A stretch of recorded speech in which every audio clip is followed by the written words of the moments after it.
वो कहते हैं ना, भगवान की मर्जी के बिना एक पत्ता भी नहीं हिल सका।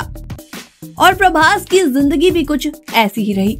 आज यानी कि 23 अक्टूबर 1979 को एक फिल्मी परिवार में जन्मे प्रभास को फिल्मों में जरा सा भी इंटरेस्ट नहीं था। और ताज्जुब की बात यह है कि बचपन से ही फिल्मों से जुड़े रहने वाले लोगों के बीच रहने के बावजूद प्रभास का मन सिनेमा में न होकर बल्कि बिजनेस में दौड़ता था। प्रभास शुरू से ही बिजनेस खोलने का सपना संजोए बैठे थे, लेकिन किस्मत को कुछ और ही मंजूर था।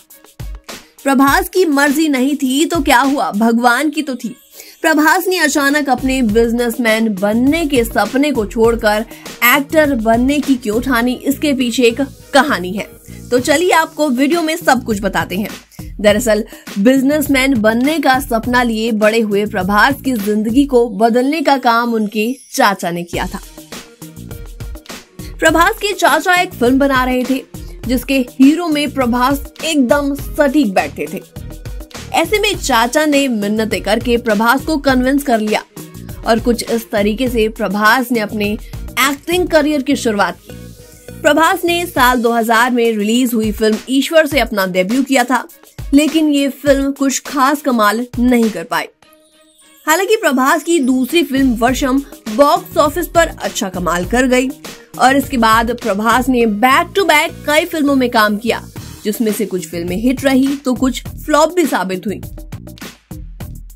इसी हिट और फ्लॉप का सिलसिला चल रहा था कि प्रभास को एस.एस. राजामौली की फिल्म बाहुबली का ऑफर मिला और इस फिल्म को साइन करने से पहले एक्टर के सामने एक शर्त भी रखी गई थी, जो ये थी कि 5 साल तक वो किसी भी दूसरे प्रोजेक्ट में काम नहीं करेंगे। प्रभास ने इस शर्त को कबूल करने का रिस्क उठाया और बाहुबली बनकर पूरी दुनिया में धमाल मचा दिया। ये प्रभास के करियर की सबसे बड़ी हिट साबित हुई, जिसने उन्हें नई ऊंचाइयों पर पहुंचा दिया और वो देश ही नहीं बल्कि विदेश में भी काफी ज्यादा पॉपुलर हो गए।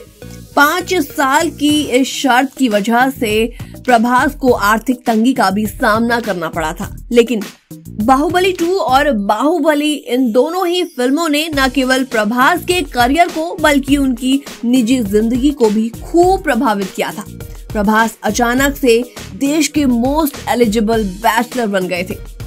बाहुबली की चाल ढाल, रूप रंग और राजाओं जैसे आचरण से प्रभावित होकर पूरे देश भर से तकरीबन 6000 लड़कियों ने प्रभास को शादी के प्रपोजल्स भेजे थे। जी हाँ, सही सुना आपने, प्रभास को बाहुबली 2 की सफलता के बाद 6000 लड़कियों के प्रस्ताव आए थे, लेकिन अफसोस एक्टर ने उन सभी का दिल तोड़ दिया। प्रभास आज भी अकेले ही अपनी जिंदगी गुजार रहे हैं।